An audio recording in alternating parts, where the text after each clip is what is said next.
Okay friends, it's time to get started on replacing our locking hub. To do this job, it's going to be very easy. To start, let's use a small pry bar. Paying attention to the center of the wheel, you're going to find you have a cover. On that cover, typically you're going to find several slots. Carefully get in between the wheel and the slots and gently separate the area.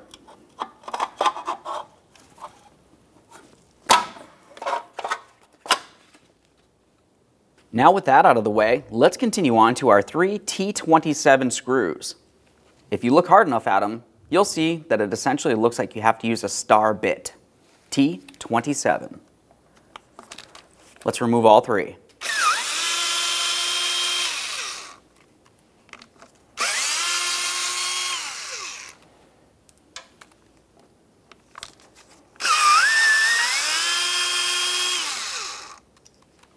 Now we can start pulling this out of here. You'll notice that it's stuck inside the wheel hub. Just give it a couple loving bonks with a hammer to break it free.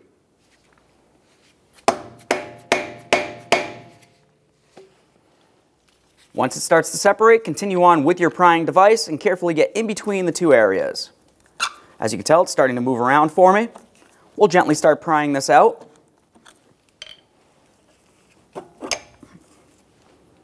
There it is, friends.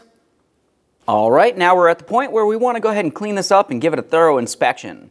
You want to make sure that you inspect and clean this inner aspect here. Typically you're going to find some grease in there, which is a good thing.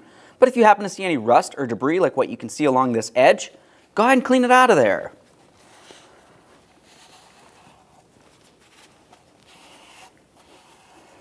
The next area that you want to clean, once you get this area cleaned as well as possible, is along the very edge, essentially where each of those mounting bolts is going to go. Make sure it's sanded down and clean as possible. That way there, when you put in the new piece, it's going to make a perfect seal.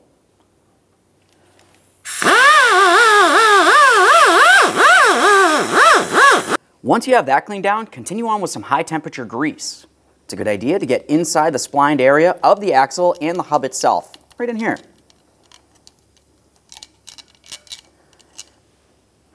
Once I have that cleaned down, I also typically like to get right along this edge here. This is essentially where the O-ring for our locking hub is going to go, and it's a good idea to have something on here to help make sure no moisture or debris makes its way into the area. Alright, at this point it's time to install our brand new locking hub assembly. Looking at the locking hub, you can tell that there's 3 areas for the mounting bolts. Typically, when I'm installing this, I want to try to put the mounting bolts into their original holes. Commonly, you're going to find that the holes that you did not use originally are going to be full of rust. It doesn't make any sense to use those. Another thing that I would mention is, as I said before, there's a rubber O-ring that makes its way all the way around this. That's the reason why we went ahead and we added some lube inside the hub. If you did not add lube in this area, you need to make sure you add some to the rubber O-ring.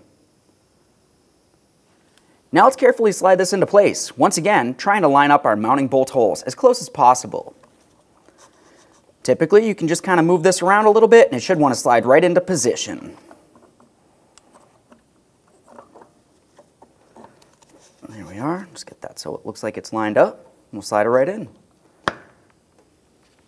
Now let's continue on with our 3 mounting bolts. You'll notice that I cleaned them up and I applied a thin amount of blue thread locker. Never use red thread locker on these. We'll start in each of our 3 mounting bolts and bottom them out. After each of them are bottomed out, we'll torque them to 53 inch-pounds.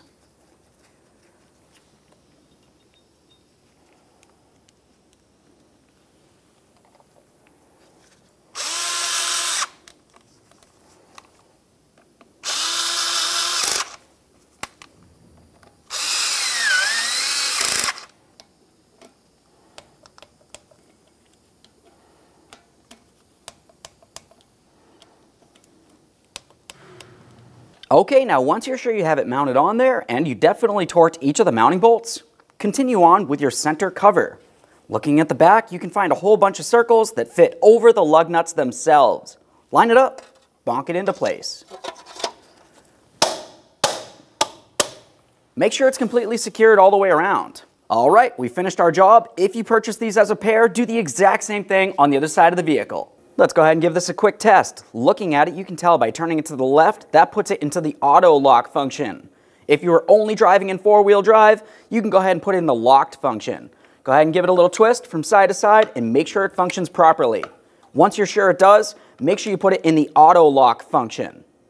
Okay, hope you liked the video. Thanks for watching.